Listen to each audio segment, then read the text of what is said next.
when your kids are too big for a convertible car seat, but they're not quite big enough to just sit in the back all by themselves. They need a booster seat. And here to tell us a little bit about what you need to know in choosing a booster seat is Tim Weeks from CarSeatDepot.com. Tim, thanks so much for stopping by. Thank you. So tell us about what we're looking at here. Well, booster seats are for the older kids, and one of the things that we've really been trying to focus on is keep those kids in those seats as long as possible. The purpose of a booster seat is to make sure that the automobile seat belt is positioned correctly. You'll notice there's no internal harness in either of these boosters. There's a couple of tests to make sure to see if your children are actually ready to be without a booster, and the first one is to have them sit all the way back in the seat and see if their legs will drop off the front of the seat. If they can't bend their knees because their knees aren't up there yet, then they still need to be in one of these seats to keep their legs safe. And then the other thing you're looking for is a seat belt. If it comes across their neck or too high up on their stomach, then they're not ready to be in the automobile seat alone. So those are the tests.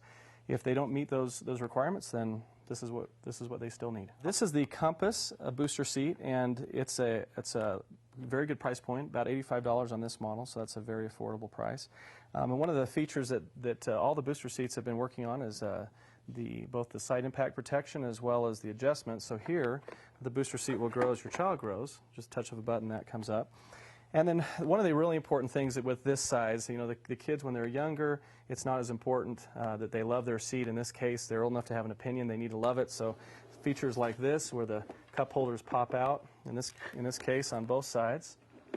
You know, how can you complain about having your drink holder right there? So some of those kinds of features really help make it more fun for the kids to be in there longer. That's one of the arguments you get when your kids start getting up to 7 or 8 years old. They don't want to be in the baby seat anymore, and so we really need to help them understand that this is a cool seat to be in and one that they want to be in. Hey, but you can't fit a big gulp in there. No, so that's a good thing too for the kids, right? Exactly. They got small drinks. Right, fewer stops along the fewer way. bathroom stops. Yes, that's right. all right. This is the Britax booster seat, the Monarch, and again with the higher price point, about $150. Beautiful fabrics, very comfortable. Also offer the cup holders on both sides to make sure that that's something the kids enjoy. And again, kind of a one-hand adjustment here for growing with the children. And you'll notice in this the features here on the side. This is where the seat belt would go through to make sure it's positioned correctly. And the same rules apply here with the booster seat. We need to make sure that that seat belt is coming down their shoulder and on their chest and not up on their neck, and so that helps that adjustment. If it's a little too high here, you just would adjust it back down to the lower position.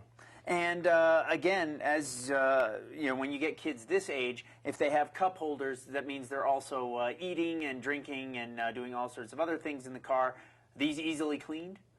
They are easily cleaned. You can remove the covers fairly easily. In this case, there's some buttons that you unsnap, and yep, you wash it. A lot of times you'll have to watch the manufacturer's instructions. A lot of times they'll say not in the washing machine. You can kind of sponge wash it, but typically the fabrics they choose, they do clean up very well because they know that kids are going to be eating in them. Be a little messy. Now the other thing, I see a lot of cars that have booster seats, but without the full back. It's just a booster seat, sort of like you see at a restaurant. That's right, and in some cases they do have models that are just the base only. And you'd use those as maybe the kids get older, but we'd always recommend, you know, their safest position is have a high back booster that is making sure. In that case, there's nothing making sure that the seat belt is coming across correctly, so you'd have to do that check. In this case, we've got adjusters to make sure that seat belt is where it should be. All right, Tim, thanks so much for coming by. Thank you.